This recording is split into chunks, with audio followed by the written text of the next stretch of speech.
സമൂഹത്തിൽ ഇസ്ലാമിക ഭരണം ജമാഅത്തെ ഇസ്ലാമി ലക്ഷ്യം വെക്കുന്നത് ഇതര മതസമൂഹങ്ങളിൽ അങ്കലാപ്പും ആശങ്കയും ഉണ്ടാക്കാൻ കാരണമാകില്ലേ? നിലവിലുള്ള സാഹചര്യത്തിൽ മതസങ്കല്പം നിലനിൽക്കുന്നിടത്തോളം കാലം ഈ ചോദ്യം വളരെ പ്രസക്തവും ന്യായവും.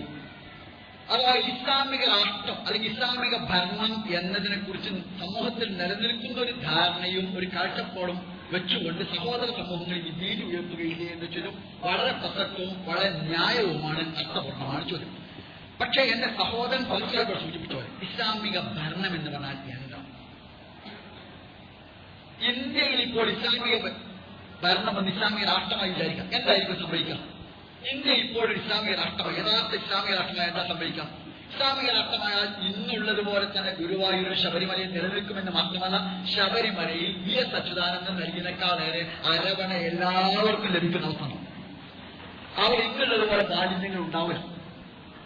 അതുപോലെ തന്നെ അവിടേക്കുള്ള വഴി ഇന്നത്തെക്കാളേറെ സുരക്ഷവും സൗകര്യപ്രദവുമായി. ഇത് വെറും അവകാശമാണ്. നിങ്ങളോട്ട് 14 നൂറ്റാണ്ടുകാലം മുസ്ലിങ്ങൾ ഭരിച്ച നാടാണ് ഈജിപ്ത്. ആ ഈജിപ്തിൽ ഇപ്പോഴും 9% കോപ്റ്റ് ക്രിസ്ത്യാനികളുണ്ടെന്ന് മാത്രമല്ല, ഐക്യരാഷ്ട്രസഭയുടെ സെക്രട്ടറി ജനറലായിരുന്ന ബുദ്ധസ്വാരി ഈജിപ്തിന് വിദേശകാര്യമന്ത്രിയായി. 500 കോപ്റ്റ് ചർച്ചകൾ ഇപ്പോഴും അവിടെയുണ്ട്. ഇറാഖ് മുസ്ലിങ്ങൾ 14 നൂറ്റാണ്ട് ഭരിച്ച നാടാണ്. അവിടെ സദ്ദാം ഹുസൈന്റെ വിദേശകാര്യമന്ത്രിയും ഡെപ്യൂട്ടി പ്രധാനമന്ത്രിയുമായിരുന്ന താരിഖ് അസീസ് ക്രൈസ്തവ സഹോദരനാണെന്ന് പറയേണ്ടതില്ലല്ലോ. യാക്കോബായ ചർച്ചിന്റെ ആസ്ഥാനം ഇന്നും എവിടെയാണ്? ഇറാഖ്. 14 നൂറ്റാണ്ട് മുസ്ലിങ്ങൾ ഭരിച്ച നാടാണ് ലെബനോൺ. ലെബനോണിൽ 45% ഇപ്പോഴും ക്രൈസ്തവ സഹോദരങ്ങളാണെന്ന് മാത്രമല്ല, നിലവിലുള്ള ലെബനോണിന്റെ പ്രസിഡന്റ് ഒരു മുസ്ലിം അല്ല.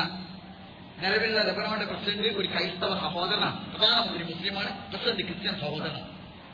ഫലസ്തീനായാലും ലെബനോൺ ആയാലും അതന്നെ അവസ്ഥ. അത് മാത്രമല്ല, നിങ്ങളോട് അവിടെ ചോദിച്ച അഫ്ഗാനിസ്ഥാനിൽ നമ്മുടെ താലിബാൻകാര് ആ ബുദ്ധ വിഗ്രഹം തകർത്തില്ലേ? ന്യായമാണ് ആ ചോദ്യം. പക്ഷെ നിങ്ങൾ അതിന് മറുവശം നിങ്ങളോട് നോക്കൂ. 14 നൂറ്റാണ്ട് മുസ്ലിങ്ങൾ ഭരിച്ച അഫ്ഗാനിസ്ഥാനിൽ താലിബാൻകാർ വരുന്നവരെ ആ ബുദ്ധ വിഗ്രഹങ്ങൾ ഒരാളും തകർത്തില്ലല്ലോ, ഒരു ചൂടൊരുമെന്ന് എടുത്തില്ലല്ലോ. താലിബാൻകാർ അമേരിക്കയോട് ചെയ്ത പ്രതിഷേധത്തിന്റെ വിവേകരഹിതമായ അപക്വമായ തെറ്റായ പ്രതിഷേധ രീതിയായിരുന്നു ബുദ്ധവിഗ്രഹങ്ങൾ തകർത്ത്. അവർ ചെയ്യേണ്ടിരുന്ന അമേരിക്കയോട് പ്രതികാരം അമേരിക്കയോട് ചെയ്യല്ലാതെ ബുദ്ധവിഗ്രഹത്തോട് കല്ലിനോട് അല്ലെങ്കിൽ വിഗ്രഹത്തോട് പോയിട്ട് ചെയ്തിരുന്ന കാര്യം അത് അവരുടെ വിവേകരഹിതമായ പക്വരഹിതമായ അവസ്ഥയാണ്. പ്രവാചകൻ സ്ഥാപിച്ച ഇസ്ലാമിക രാഷ്ട്രത്തിൽ ആരായിരുന്നു ഭൂരിപക്ഷം? മുഹമ്മദ് നബിയാണല്ലോ ഇസ്ലാമിക രാഷ്ട്രം ആദ്യം സ്ഥാപിച്ചു. ആരായിരുന്നു മദീനയിലെ ഇസ്ലാമിക രാഷ്ട്രത്തിൽ ഭൂരിപക്ഷം? ഏറ്റവും ഭൂരിപക്ഷം ജൂത സമുദായം, പിന്നെ ക്രൈസ്തവ സമുദായം, പിന്നെ മുസ്ലിങ്ങളല്ലാത്ത മറ്റു ബഹുദൈവ വിശ്വാസികൾ അല്ല വ്യത്യസ്തമായ ബഹുദൈവ വിശ്വാസികളായ ആളുകൾ. 4ാമത്തെ സ്ഥാനമായിരുന്നു അംഗസംഖ്യാപരമായി മുസ്ലിങ്ങൾ അവിടെ ഉണ്ടായിരുന്നു.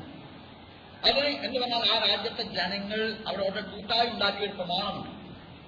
അത് ഇസ്ലാമിക രാഷ്ട്രത്തിൽ ആദ്യത്തെ പറഞ്ഞതിന് അതിൽ ആദ്യത്തെ വാചകം ജൂത ക്രൈസ്തവ ഔസ് ഹസ്രജ് മുസ്ലിങ്ങൾ ഉൾപ്പെടുന്ന അവിടുത്തെ മുഴുവൻ ആളുകളെ കുറിച്ച് പറഞ്ഞ് നഹ്നു ഉമ്മ വാഹിദ, നമ്മൾ ഒരൊറ്റ സമുദായമാണ്. അതിൽ ജൂതന്മാരും ക്രിസ്ത്യാനികളും ബൗദ്ധികവാദികളും മുസ്ലിങ്ങൾക്ക് ഉൾപ്പെടുന്ന ഒരു സമൂഹത്തിന്റെ ഭരണഘടനയിലെ 1ാമത്തെ വാചകം നാം ഒരൊറ്റ സമുദായമാണ് എന്ന്. മുസ്ലിങ്ങൾ 4 നൂറ്റാണ്ട് കാലം ഭരിച്ചപ്പോൾ, മുസ്ലിങ്ങൾ ഭരിച്ച് 1 നൂറ്റാണ്ട് കഴിഞ്ഞപ്പോൾ ഈജിപ്തിലെ മുസ്ലിം ജനസംഖ്യ 1%. അതുപോലെ തന്നെ അന്ന് ഇറാനിലേത് 2%, ഇറാഖിലേത് 1%, സ്പെയിനിലേത് 1%, ഈജിപ്തിലേത് 2%. പിന്നീട് 500 കൊല്ലത്തോളം കഴിഞ്ഞ ശേഷമാണ് അവിടെ മുസ്ലിങ്ങൾ ഏതാണ്ട് പാതിയാണ്.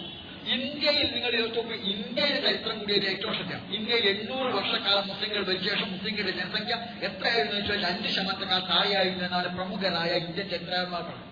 പിന്നെ ഇന്ത്യയിലെ മുസ്ലിം ജനസംഖ്യ വർദ്ധിച്ചത് ബ്രിട്ടീഷ് ഭരണകാലത്തെ സൂഫി പ്രവർത്തകന്മാരായ സൂഫികളായ ആളുകൾ ഇസ്ലാമിക പ്രബോധനം നടത്തിയിട്ടാണ് ഇന്ത്യയിൽ ഇസ്ലാമിക മുസ്ലിം ജനസംഖ്യ വർദ്ധിച്ചത് എന്ന് ഇന്ത്യയിലെ പ്രമുഖരായ ചരിത്രകാരന്മാർ മുഴുവൻ സമ്മതിച്ച ഒരു കാര്യമാണ്. അപ്പോൾ എന്താ സംഭവം ചോദിച്ചാൽ, മതപരമായ എല്ലാ ജനവിഭാഗത്തിനും അവിടെ സ്വാതന്ത്ര്യവും അവിടെ എല്ലാം നൽകും. അതേസമയം എന്തായിരിക്കും അപ്പോൾ ഇന്ത്യയും കേരളവും ഇസ്ലാമിക രാഷ്ട്രമായ ഉണ്ടാകുന്ന മാറ്റം? പ്രകടമായ ഒരു മാറ്റം.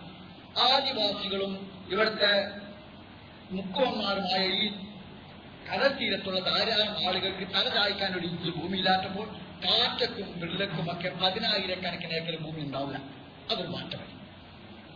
ഈ രാജ്യത്തെ ലക്ഷക്കണക്കിന് ആളുകളിൽ നിന്ന് 10 റുപ്യ വാങ്ങി ഒരാൾക്ക് 1,00,000 റുപ്യ കൊടുക്കുന്ന ഒരു ഭാഗ്യക്കൂലി അന്ന് ഉണ്ടാവില്ല. ഈ രാജ്യത്തെ ഏറ്റവും വലിയ ദുരന്തമായ മദ്യപാനം വ്യക്തികൾക്ക് ഒരു പക്ഷേ കുടിക്കാൻ സ്വാതന്ത്ര്യം കൊടുത്തേക്കാം. പക്ഷേ അത് ഈ രാജ്യത്തിന്റെ വരുമാന മാർഗമായി ഉപയോഗിച്ച് എല്ലാവരും മദ്യപാനികളാക്കി മാറ്റാൻ അനുവദിക്കുകയില്ല. ഉള്ളവനിൽ നിന്ന് ഇല്ലാത്തവനിലേക്ക് എന്നതിന് പകരം ഇല്ലാത്തവനിൽ നിന്ന് ഉള്ളവനിലേക്ക് ഒഴുകുന്ന പലിശ വ്യവസ്ഥ ഉണ്ടാവുകയില്ല. അഥവാ സാമൂഹ്യ ഈ രാജ്യത്തിന്റെ സമ്പത്തിന്റെ 75% ടാറ്റ, ബിർള, ഹിന്ദുജാഹൂജ, ചിങ്കാനി, അംബാനി തുടങ്ങിയ 70 പ്രഭു കുടുംബങ്ങളിൽ കേന്ദ്രീകരിക്കുകയും 40% ആളുകൾ ദാരിദ്ര്യരേഖയ്ക്ക് താഴെ കഴിയുകയും ചെയ്യുന്ന അവസ്ഥ ഉണ്ടാവുകയില്ല. ഇൻഫർമേഷൻ ടെക്നോളജിയുടെ കാലത്ത് ഈ രാജ്യത്തെ 32% ആളുകൾ നിരക്ഷരായി കഴിയുന്ന അവസ്ഥ ഉണ്ടാവുകയില്ല.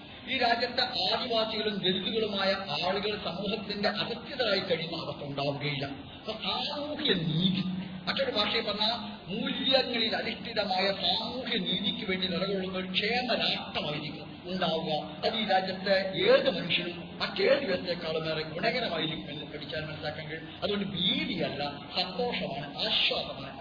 അത് മനസ്സിലാക്കിയാൽ ആളുകൾക്ക് നൽകുക. പക്ഷെ ഇന്നത്തെ സാഹചര്യത്തിൽ ഈ ചോദ്യം വളരെ പ്രസക്തമാണ്. എന്റെ മതമാണ്